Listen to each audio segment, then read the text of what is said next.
Welcome. I am Day,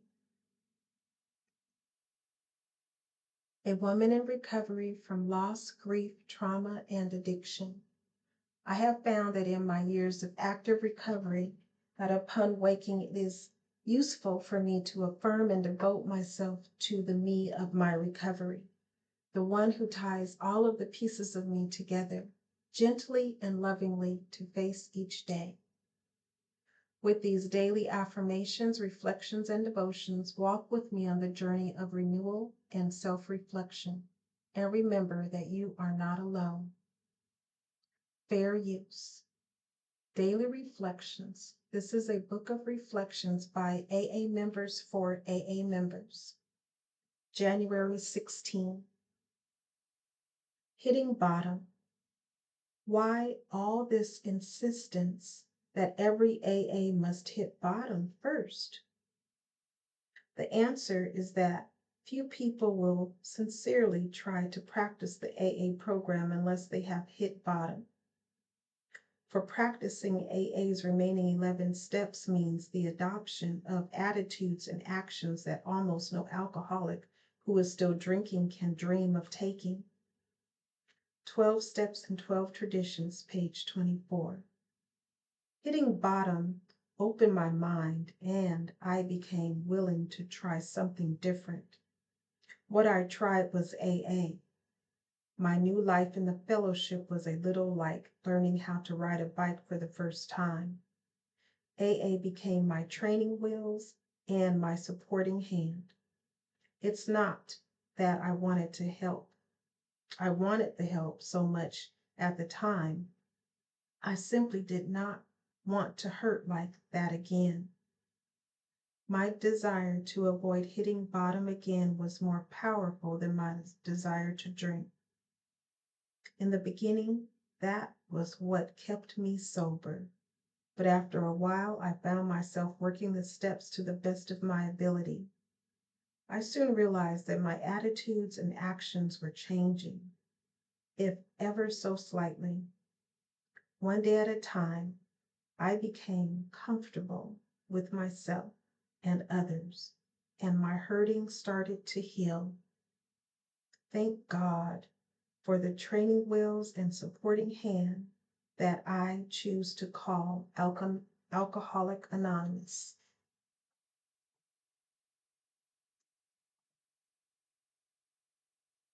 Fair use. Courage to change one day at a time in Al Anon. January 16. There was a time when, if a thought entered my mind, it automatically came out of my mouth. Even if I wasn't sure that what I was saying was true, the words poured out of me. In Al Anon, I have learned to think before I speak.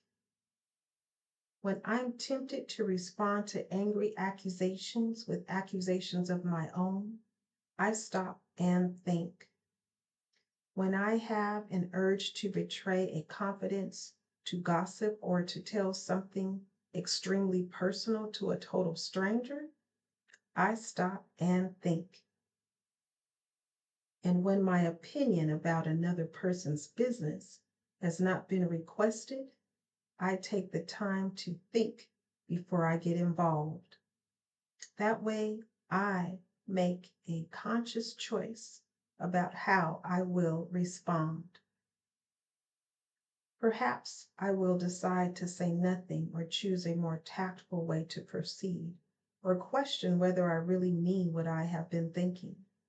I may decide that this is not an appropriate place to discuss what is on my mind, or I may choose to go right ahead and speak up in a very direct manner. Regardless of which option I select, today I am willing to accept the consequences of my actions because I have taken the time to make a choice. Today's reminder. Today I will let my words serve my best interests. I will choose them with care. I don't let my mouth say nothing my head can't stand. Louis Armstrong.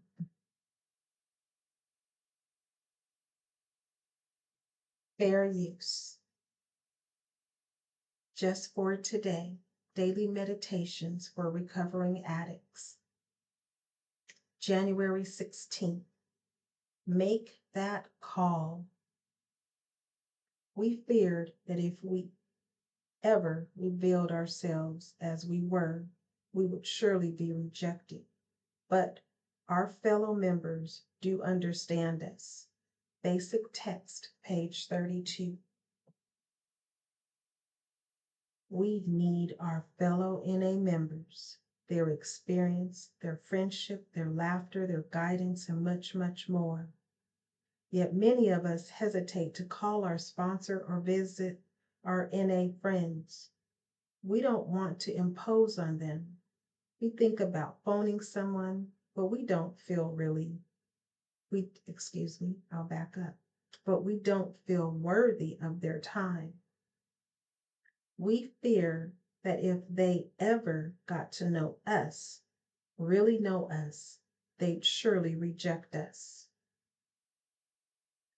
We forget that our fellow NA members are just like us. There's nothing we've done, no place we've been, no feeling we've felt that other recovering addicts won't be able to identify with. The more we let others get to know us, the more we'll hear, "You're in the right place. You're among friends. You belong. Welcome." We also forget that just as we need others, they need us. We're not the only ones who want to feel like we belong. We want to experience the warmth of friendship, who want someone to share with. If we isolate ourselves from our fellow members, we deprive them of something they need, something only we can give them: our time, our company, and our true selves. In Narcotics Anonymous, recovering addicts care for one another. What waits at the other end of the telephone is not rejection, but the love, warmth, and identification of the NA fellowship. Make the call. Just for today, in NA, I am among friends. I will reach out to others, giving and receiving in fellowship.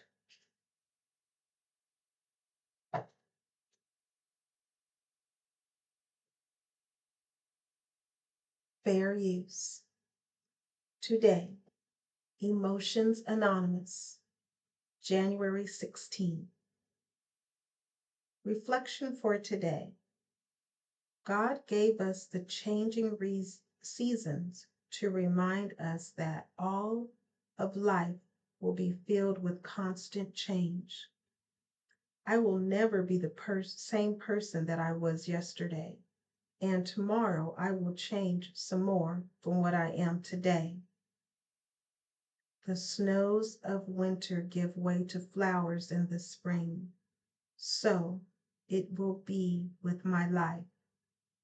If I stay close to God, the drab winters of my life will eventually give way to beautiful flowers. Neither the flowers nor the trees fear the coming of winter. They follow the dictates of God and trust that their changes will evolve into new beauty and life. Meditation for today. I pray that I may take lessons from nature and not worry about the wintry days, nor fear any changes in my life. Today I will remember, spring always follows winter.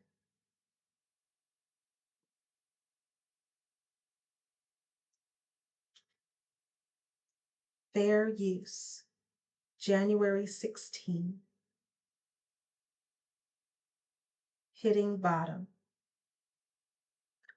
All bottoms have meaning, and all bottoms can be a starting point for a new life, a new way of life.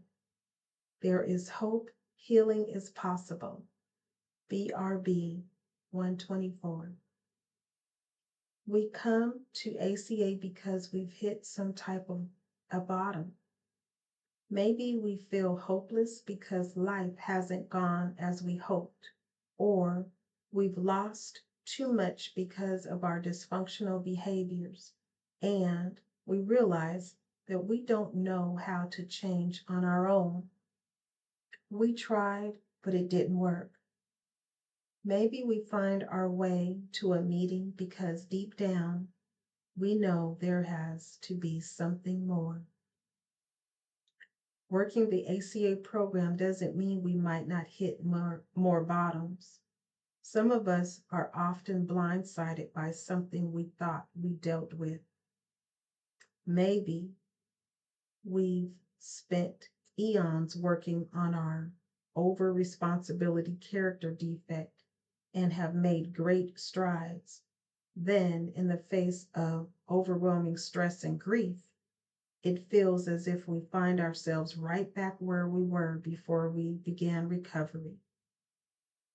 We're in there trying to take care of everyone, being the buffer, trying to control the situation.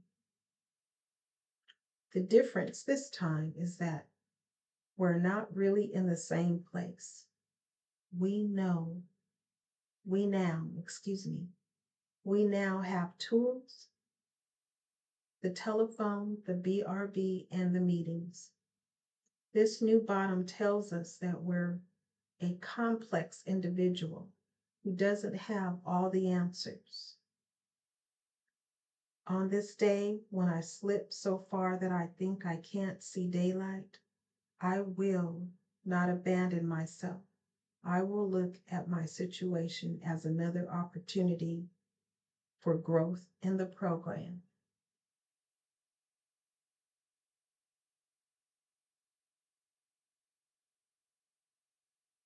Please subscribe, like, share, and most of all, be the you that you are created to be. And I will add, excuse me when I stumble through the readings.